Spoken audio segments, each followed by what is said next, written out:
আৰু নতুন মন্ত্ৰীসভালৈ সকলোকে মই স্বাগতম জনাইছো। মন্ত্ৰী ইনচাৰ্জ জিন্দাবাদ কয়। বাহ বাহ, ইমান এগ্ৰেছিভ নহবি, কথাবোৰ শুন। তাক 2 পিটন দি লকাপত ভৰাই দে। আচ্ছা, এতিয়া দপ্তৰসমূহ বিতৰণ কৰা হ'ব। মোৰ হাতত গৃহ, প্ৰতিৰক্ষা আদি কেইবাটাও দপ্তৰ ৰাখিছো।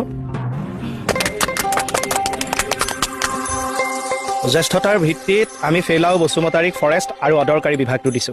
চৰি, আবকাৰী বিভাগটো দিছো। ঘাইজনকে আবকাৰী বিভাগ দিছে। সেই আজিৰ পৰা নাখাওঁ নহয়।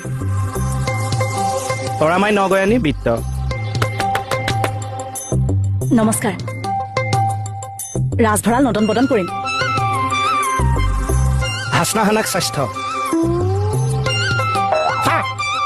স্বাস্থ্যটোৰ লগত মন্ত্ৰীটো নিমিলিল নেকি ছাৰ? তই নিজৰ বিভাগটোত মাথা মাৰ। খাদ্য আৰু অসামৰিক যোগান বিভাগটোৰ।